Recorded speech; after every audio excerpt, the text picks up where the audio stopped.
First, let's talk a little bit about the difference between oil paints and other common types of paint, like watercolor, gouache, and acrylics. Oil paints dry very slowly. It can take days for layers of oil paint to dry completely. Oil paints are oil-based, which means they require a primed surface. Otherwise, they will eventually eat through any fabric or surface. Water and oil don't mix, so oil paints are not water-soluble. This means you have to use different chemicals to clean, remove, or thin down oil paints. Watercolor, gouache, and acrylics dry quickly, usually within a few hours. They are water-based and don't require a primed surface, so you can apply these paints straight onto most surfaces. They're also water-soluble, so they can be cleaned or thinned down using regular water. Now let's talk about the difference between student-grade and artist-grade paint. In a nutshell, student-grade paints contain less pigment and more filler, so the quality of the paint is lower, and you may run out of paint faster because you end up having to use more of it. The upside is that they're a lot cheaper than artist-grade paints, so they're perfect for beginners. Artist-grade paints contain more pigment, which means the color is more vibrant, and the paint will last longer since you don't have to use as much. They're quite pricey though, so it's recommended that you start using these once you're comfortable with oil painting and you're ready to invest more on supplies. To clean your brushes, make sure you don't use super warm water or it will soften the glue that holds the bristles together. Add soap or cleaner and press down all the way to the base of the bristles where most of the paint collects. Be careful not to spread the bristles out, just swipe the bristles around under running water without abusing them until the water runs clean. A cool trick I learned from Carol Marine's book is to use half of a tennis ball instead of your hand when you're cleaning your brushes. This is a great idea because oil paint isn't very healthy for your skin, so the less contact you have with it, the better. When you're ready to dry your brushes, make sure you remove any excess moisture at the base of the bristles and let your brushes dry flat overnight. Or even better, you can use a rubber band to hang your brushes upside down on a towel rack like this.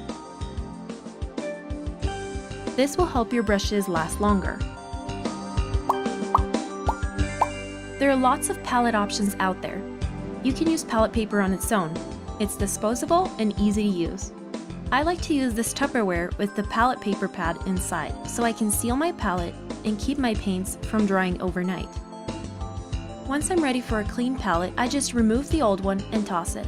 You could also use a glass or a frame like this. Just be careful not to let the paint dry, or you will have a hard time scraping it off. There are lots of soaps and cleaners you can use to clean your brushes and other materials. I like using dish soap, but Carol Marine suggests using oil soap, so I'll be trying it once I run out of dish soap. There are also other brush cleaners you can try. I've tried a few and I don't really like any of them, but I suggest you try them out to find out what your preference is.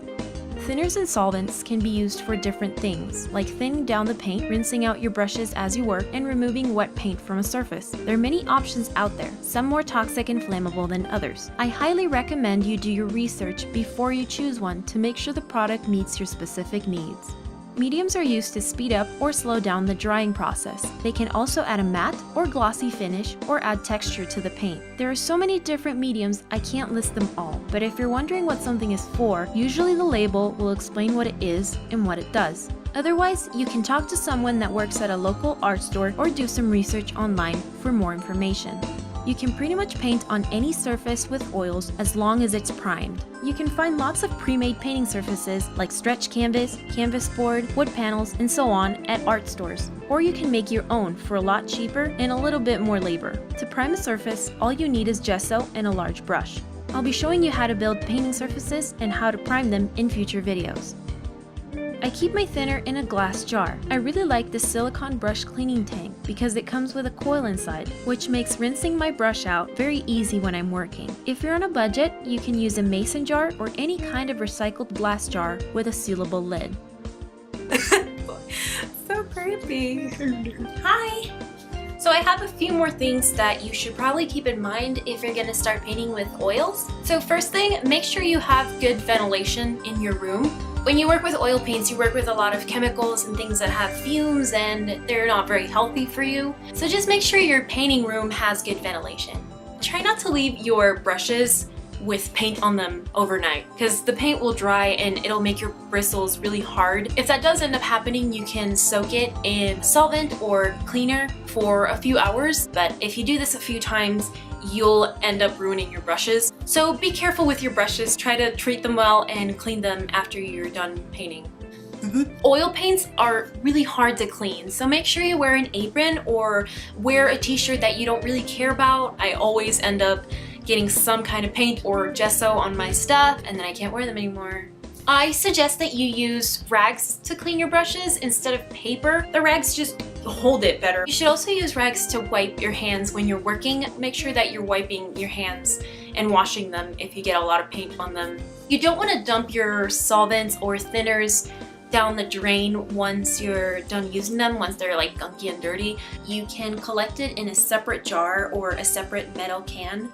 So it requires a little bit of research, but it's important to dispose of hazardous materials like solvents and thinners appropriately because they are dangerous. You can do a little bit of research and find out if there is a household hazardous waste collection site in your town or near you. You can give them a call and find out if they take the type of solvent and stuff that you have. You should do the same thing with your dirty rags. Make sure you don't cause an explosion or something. You can always ask somebody that works at a local art store about how they deal with it and get some actual advice from somebody more experienced in this than me. Okay, well that's all I have for today and I hope this video was helpful to you. If you have any suggestions or comments, please leave them in the comments below.